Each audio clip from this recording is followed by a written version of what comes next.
આજે દિલ્હીમાં ચોમાસા સત્રનું પ્રથમ દિવસ હતું ને બીજી તરફ નીટ પેપર લીકને લઈને છેલ્લા 20 દિવસથી દિલ્હીમાં જંતર મંતર પર વિરોધ પ્રદર્શન કરનાર યુવાનો કોંગ્રેસ જનતા પાર્ટી દ્વારા સંસદ કૂચનો જે એલાન કર્યો હતો ત્યારે સવારથી દિલ્હીમાં તણાવપૂર્ણ સ્થિતિ છે ને વિદ્યાર્થીઓ પર લાઠીચાર્જ કરવામાં આવ્યા, ટીયર ગેસના સેલ છોડવામાં આવ્યા। ત્યારે આમ આદમી પાર્ટીના રાષ્ટ્રીય અધ્યક્ષ અરવિંદ કેજરીવાલે પીએમ મોદીને શું કહ્યું, વિગતે વાત। વૈષ્ણવજન તો તેને કહીએ જે પીડ પરાઈ જાનાને રે। દર્શક મિત્રો, નવજીવન ન્યૂઝમાં આપનું સ્વાગત છે। હું છું ફૈઝાન।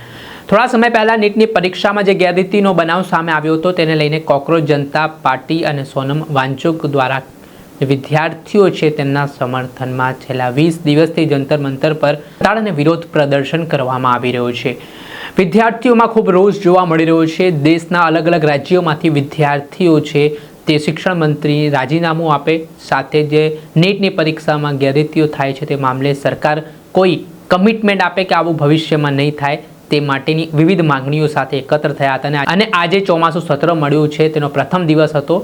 સંસદ કૂચ કરવાનો કોલ આપવામાં આવ્યો હતો ને આ વચ્ચે સવારથી જ તણાવપૂર્ણ સ્થિતિ દિલ્હીમાં જોવા મળી રહી છે। સવારના સમયે વિદ્યાર્થીઓ પર લાઠીચાર્જ કરવામાં આવ્યો અને બપોર સુધીમાં ટીયર ગેસના સેલ પણ છોડવામાં આવ્યા અને જે પરિસ્થિતિ નિર્માણ થઈ છે તેને લઈને આમ આદમી પાર્ટીના રાષ્ટ્રીય અધ્યક્ષ અરવિંદ કેજરીવાલે વડાપ્રધાન નરેન્દ્ર મોદી પર પ્રહાર કર્યા છે અને કહ્યું છે કે જે વિદ્યાર્થીઓ પોતાના હક અને અધિકાર માટે છેલ્લા 20 દિવસથી વિરોધ કરી રહ્યા છે, આંદોલન કરી રહ્યા છે, તો તેમને બેસીને કેમ સાંભળવામાં નથી આવી રહ્યા, કેમ તેમના પર લાઠીઓ વરસાવવામાં આવી રહી છે। पहला सांभळो શું કહી રહ્યા છે अरविंद केजरीवाल। दोस्तों, मैं पंजाब में हूं अभी और इस टाइम मैं सोशल मीडिया पे देख रहा हूं कि कितने ज्यादा लोग इकट्ठे हो गए हैं। पूरा कनॉट प्लेस भर गया है, जनपथ भर गया है, जंतर मंतर भर गया है। हजारों लाखों की संख्या में युवा पूरे देश भर से आए हुए हैं और सरकार इनके ऊपर पूरे अपनी दमन शक्ति इस्तेमाल कर रही है, लाठीचार्ज कर रही है, मार रही है इनको। इंटरनेट बंद कर दिया, उधर उनको संसद जाने से रोका जा रहा है। ये गलत है। युवा आखिर जाएं तो जाएं कहाँ? पहले आप इनके पेपर लीक करा देते हो, फिर पेपर दोबारा करा देते हो तो उसमें पूरा इवैल्यूएशन गड़बड़ हो जाता है। वो शिकायत पे शिकायत करते हैं, उनकी सुनवाई नहीं होती।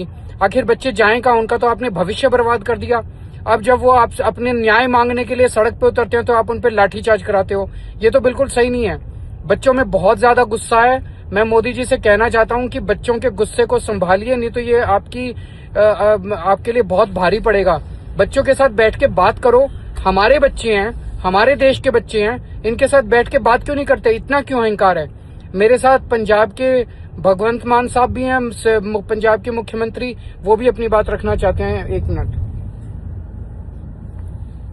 बहुत से बच्चे ऐसे हैं जो ये सोचते हैं ये किताब मेरी जिंदगी बदल देगी, ये किताब मेरे परिवार का भविष्य बदल देगी। मैं किताब पढ़ूंगा।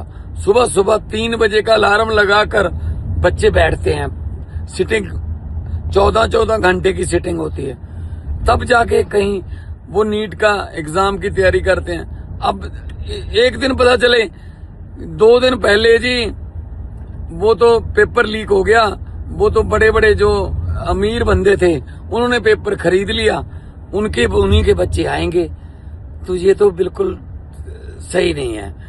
मैं जंतर मंतर पे जो भी इनका हमारे स्टूडेंट्स का जो प्रदर्शन है मैं उसकी सपोर्ट करता हूं। हम एक साथ हैं। जिंदाबाद, इनकलाब जिंदाबाद। જે આપણે સાંભળ્યા હતા આમ આદમી પાર્ટીના રાષ્ટ્રીય અધ્યક્ષ અરવિંદ કેજરીવાલ, તેમણે જે રીતે લાઠીચાર્જ વિદ્યાર્થીઓ પર થયા છે, યુવાનો પર થયા છે, તેને લઈને સરકારને ઘેર્યા છે અને આમાં બેસીને ચર્ચા કરવામાં આવે અને તેમની સમસ્યાનું નિરાકરણ લાવવામાં આવે તેવી તેમણે માંગ કરી છે। જોવાનું રહ્યું કે આજનો દિવસ ખૂબ તણાવપૂર્ણ સ્થિતિ નિર્માણ થઈ છે। હાલ રાજ્યસભા અને લોકસભા બહાર પોલીસનો જડ બેસલાક બંદોબસ્ત છે તે ખડકી દેવામાં આવ્યો છે। ત્યારે કઈ રીતની સ્થિતિ નિર્માણ થાય છે પડે પણના અપડેટો આપના સુધી પહોંચાડતા રહીશું। એટલે નવજીવન ન્યૂઝ જોતા રહો, લાઇક કરો અને વધુમાં વધુ શેર કરો।